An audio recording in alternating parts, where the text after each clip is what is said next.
Yung kay ano, kay yung kay Ping Lacson. Ano natin to? Balita natin to. Sige nga, ano yung sinasabi nito ni Ping Lacson, katarantaduhan niya? Yung statement na ginawa ni ex-congressman Saldico, na nagbintang siya na 100 billion, sinasabi niya na utos daw ng Pangulo na isingit sa BICAM. Your Honor and I both know that the 100 billion, and we went over, I know na, both of us went through the list independently or separately. And you and I agree na totoo yung listahan ng 100 billion pesos. Okay. So anong sinabi ni Lacson? Totoo yung statement ni Zaldico na may 100 billion insertion ang Malacanang. Okay, ba't noon sinasabi nito? Bakit noon sinasabi mo, Ping, na dapat nilagay na lang sa NEP? Oo, kasi president's budget yun. Bakit nilagay pa sa insertion? Wala. Tapos ngayon, biglang kino-confirm niya. Ilang araw matapos yung revelasyon, yung mismong sinabi niya na negative yun or imposible, sinasabi niya ngayon na, binasa ko, tinignan ko. Meron ng insertion, 100 billion. Oo, at talagang Office of the Vice President, yung may insertion. So kino-confirm niya yung sinasabi ni Zaldico. Sinungaling si Zaldico? Hindi. Kasi totoo yung sinasabi ni Zaldico, kinonfirm na nito eh. Ano pa yung palusot? Talaga nasingit sa BICAM. But, yung sinasabi ni Saldico on social media as posted, na nag-deliver siya ng 25 billion representing the 25% commission di umano para kay Presidente, that I will attest na hindi totoo. Yun talaga absolutely untrue or false. Untrue or completely false. Why? Because, last Sunday, I received a call from the camp of former Undersecretary Roberto Bernardo. Ang sinasabi niya, noong nakita niya si Saldico sa social media na nagsasabing merong 100 billion di umano inutos ng Pangulo na isingit sa BICAM, napag-alaman ko from Undersecretary Bernardo na may mga tao sa Malacanang, not the President, not authorized by the President, who misrepresented him. I will name some of them. Undersecretary Adrian Bersamin. He name-dropped the President, making Saldico believe na utos ng Pangulo na ipasok sa BICAM yung insertions na 100 billion. Now, Yusek Trigib Olaybar. Other personalities. Anyway, regarding... Sobrang lakas ng loob naman netong dalawa na to, na gagamitin mo yung pangalan ng Presidente. 100 billion worth. Gagamitin mo yung pangalan ng Presidente. Para mangurakot ka. Ibang klase, no? Sabi ko nga sa inyo, tanga lang talaga maniniwala dito eh.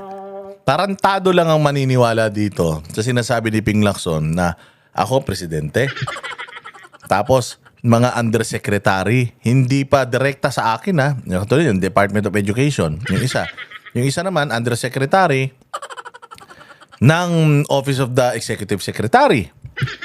So maniniwala ka na dalawang pipitsugin, dalawang small time, mangungulimbat ng 100 bilyon gamit ang pangalan ng Presidente.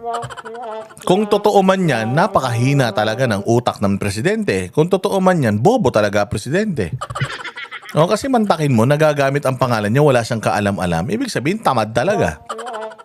Wala talaga siyang control. If he himself cannot control his cabinet, paano niya makokontrol ang problema ng Pilipinas? Paano makokontrol ni Bongbong Marcos ang issue ng Bayang Pilipinas kung ultimo, mga tao sa paligid niya na mga walang bilang sa buhay, walang kwenta, parang mga taong grasa, walang authority, ha? Kasi sabi nito, misrepresented eh. Ang bobo naman ni Zaldico na talaga, sabi ng Presidente, wala bang contact diretso si Zaldico sa Presidente? O kaya, si Zaldico kukontak kay Romualdez, magpinsan yan, hindi ba yan tatawag? Oy, may pinapa-insert ka daw, 100 billion. Di ba? Sa tingin ninyo na walang GC ang mga yan. Katarantaduhan ng putya. Sabi ko ngayon nung sinabi to ni Ping Lacson, ito na yung kasagaran ng kasinungalingan ni Ping. The reason why, sabi ko malaki nakikitain ni Ping dito. Bakit? May bali-balita, hindi na daw siya tatakbo sa 2028 eh. Ay hindi, 2028 sa 2032. Oo. Hindi daw siya tatakbong senador. Natural, putyang ina, tatakbo ka pa senador? Ano na yan? Kumbaga, sinagad-sagad nyo na lahat ng kademonyo nyo. Dalawa sila ni Tito Soto, hindi na daw sila tatakbo eh. Hindi talaga kayo tatakbo. Busog na yata kayo. Sobrang kasinungalingan nyo eh. The 100 billion, binrake down, kasi nireview niyo yung kanyang notes, ano? This is all related even to the appointment of Secretary Recto to be the Executive Secretary. As he is now the acting, I guess acting kasi hindi naman pwede magbigay ng ad interim appointment because Congress is not in recess, di ba? So, okay. Anyway, ang sabi niya sa akin, hindi po totoo yan, Mr. Senator. Kasi ang breakdown ng 100 billion, 81 billion, yun yung na-assign sa DPWH. Yung 29 billion, other agencies. Hindi niya alam. Out of the 81 billion or out of the 100 billion, yung sa 81 billion, 52 billion, siya ang personal na nag-handle. Ako po nag-handle nun. Nasa notes niya, ito yung kanyang table, binigay niya ako ng kopya. No? 51.01, I think almost 52 billion. Anyway, so 52 billion, yun yung personal hinandle niya. And talagang sabi niya, naghatid ako ng pera as kickback. But not to the President, but to Yusek Olaybar. And sabi niya, ang pagkaalam niya, kasama si Yusek Adrian Bersamin. Siyempre, hindi naman tatanggap yung presidente ng pera ng sa kanyang siya. May mga middleman yan para hindi nga sila masisi. Ano ka ba? Nang tinapay, sinabi na nga rin nito ni Zaldico yan eh, na the fact na representative mo to tumatanggap ng pera itong mga to under your authority, para na rin ako nag-abot sa'yo. Yun yung pinupunto doon. Billion pesos, Mr. President, in at least 10 deliveries. The modus that yung arrangement nila is, may tigisa silang armored van.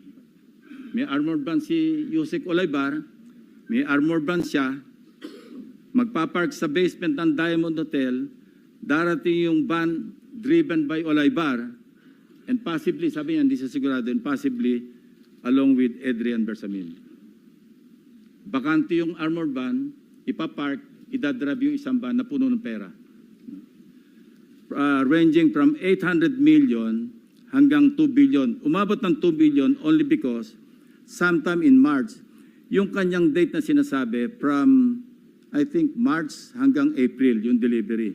Very good nga raw siya, sabi ni Yusek Olaybar, kasi nakakapag-deliver. Ang biggest kasi naipon, because March 11, natatandaan niya, inaapuran niya na si Undersecretary Olaybar, nakunin na kasi napupuno na at saka matagal na nakapark. Ang sabi ni Olaybar sa kanya, wag muna kasi magulo ngayon dahil inaaresto si dating Pangulong Duterte. So naipon yung laman ng van, sabi niya, mga 2 billion pesos. That was the single largest or biggest delivery that he made to Olaybar. Kung saan napunta, hindi natin alam.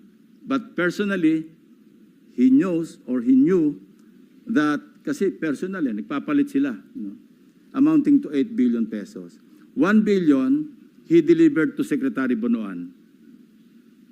So that's 9 billion.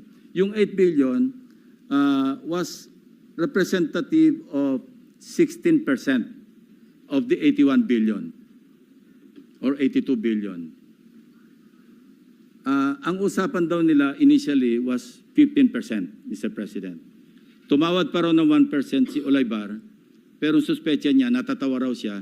Daming Ang daming kwento, ganito kung gumawa ng kwento yung mga yung mga propagandista para magmukhang totoo, gagawa ng maraming senaryo yan. Ganito nga nangyari, isang araw nadapa si Juan, nabagok yung ulo tapos tinahi ni Petra. O pagtahi ni Petra, ayun, kumain sila ng pakbet, nagluto sila, ginisa muna nila sa karne. O, pa yung gagawa niya ng napakaraming palabok. Oo, ng paligoy-ligoy para magmukhang totoo. Oh, ganun hindi siya direkta sa punto. Oh, na sabi pa nga ni ganito, ganyan Yun nga, nakapanting pula pa nga siya nun No, tapos yung tsinelas niya parehas kaliwa. Mga ganyan. Tangina yung style niyo, bulok. Wala maniniwala sa iyo dyan, Ping. Oh, bakit ako nagsasabi wala maniniwala sa inyo? Tingnan niyo itong video na to. Tingnan niyo itong video na to, tawa ng tawa nga rito si Senator Ping Lacson in his privileged speech said, And talagang sabi niya, naghatid ako ng pera as kickback, but not to the president. the president did not know about the supposed 100 billion pesos in projects. Kumbaga, do you believe that? Pusa, tawa ng tawa si Winnie Monsod dito. Tawa ng tawa si Winnie Monsod kasi nakakatanga talaga nakakabobo talaga. Sabi ko sa'yo, mapapaniwala nito ni Ping, yung tanga lang katulad niya Ang mapapaniwala nito ni Ping, yung mga alagad ni Bongbong na mga inutil. Yung mga alagad ni Bongbong na pinagli sa bagong isda. O yung mga dilis sa mga utak, ganun. Pero yung mga matatalinong tao, maniniwala rito, putang ina niya, sinong tanga? Ang maniniwala na si Bongbong Marcos sa presidente ng Pilipinas ang magiging mastermind ng korupsyon. Yung dalawang mahinang nilalang na hindi man kilala, hindi natin kilala Ni hindi nga natin alam, ni hindi natin naririnig, ni hindi natin nakikita. Tapos sila ang may kagagawan, sila ang may kasalanan. So totoo na may corruption kasi hindi nila maiiwas Nasa GAA Nasa GAA, pinirma ng presidente, hindi nila maiiwas So kailangan na lang nila ngayon maghanap ng mga tao na maisisisi nila etong mga kasalanang pinagagawa nila. Kaya ito napili nila yung dalawang pipitsugin na yan. Siyempre yung dalawa na yan, wala rin koneksyon yan. Trabahante lang din yung mga yan. Wala namang mga wala namang mga malulupit na kapit yan. Kawawa yung mga yan, di ba? O, kalaunan, aamin na lang yung mga yan sa pressure kasi tatakutin mga pamilya niyan. O, papatayin ko pamilya mo. Sa dami ba naman ng pera pinag-uusapan? Sabi ko nga sa inyo. Trilyon to ninakaw nila sa dami nito. Mamimili ka, aaminin mo, makukulong ka, tapos yung pamilya mo, safe, tangina para kayong daga, natutugisin namin. Sa dami ng pera na to, gagamitin namin to para maubusin ang lahi nyo. Di ba? Sinong tangang maniniwala na isang presidente tatarantaduhin ang dalawang walang kwentang tao sa gobyerno? Tinan mo, tawa ng tawa si Winnie Monsod kasi sobrang kabobohan tong ginagawa ni Lacson. Akala ni Lacson kasing tanga niya lahat ng Pilipino Go ahead. Now, so in effect, that level, E.S. Bersamin, Secretary Nina Pangandaman, Undersecretary Olaivar, Undersecretary Adrian Bersamin. So it would appear that this is Mga totoy. Mga totoy, mantakin mo, gagawa ng ganyang scheme. Ang sabi nga dyan ni Cheese Escudero at saka ni Alan Peter Cayetano, planado to. There's a master plan ng pagnanakaw. Sindikato ito, hindi ito hindi ito maliitan. Kumbaga lahat ng mga natutunan ng mga kriminal, ito na yung pinakatisis ng pagnanakaw sa gobyerno. Ito na yun. Do you really think na itong dalawang pipitsuging tao na to ang nagplano ng scheme para lokohin ang presidente, ang Speaker of the House at saka ang appropriations sa committee chairman?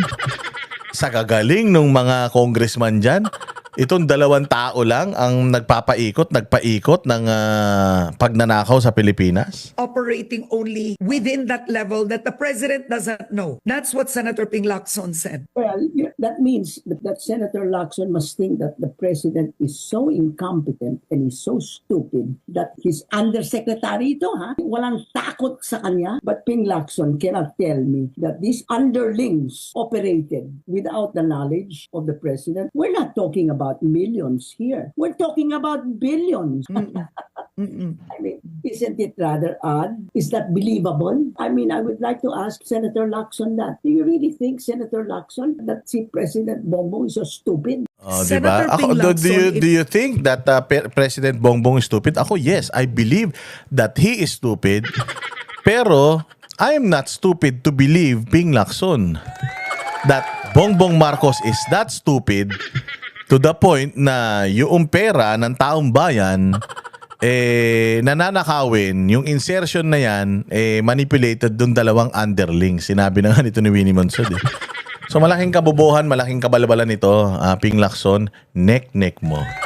Ayan, hanggang dito na lang tayo mga bossing mabuhay. Ang Bayang Pilipinas, maraming salamat sa inyong pagpatnubay. Kita-kits tayo ulit sa susunod na vlog. Kami ang boses ng masa, hindi natatakot. Katotohanan lang, di kami nalulunod. Walang bahid ng sismis, lahat ay totoo. Kahit sino ka pa, pag mali ka babanatan ka. Walang pinipili kulay, wala kaming kinikilingan. Basta para sa bayan, kami lalaban. Pag tama palakpakan, pag mali banatan. Di matitinag, di matatakot, para sa bayan tuloy ang sigaw. Sa harap ng kamera, walang halong takot. Mga baluktot, lahat kayo'y tutumba. Ang hustisya at totoo, yun lang ang mahalaga. Kahit sinong harang, di kami matitinag. Walang pinipiling kulay, wala kaming kinikilingan. Basta para sa bayan, kami lalaban. Pag tama palakpakan, pag mali banatan. Di matitinag, di matatakot, para sa bayan tuloy ang sigaw. Kung nasa tama ka, ikaw ay aming kasama. Pero pag mali ka, handa ka na bang mabasag? Banateros kami, walang inuunan, dahil bayan muna bago ang sarili.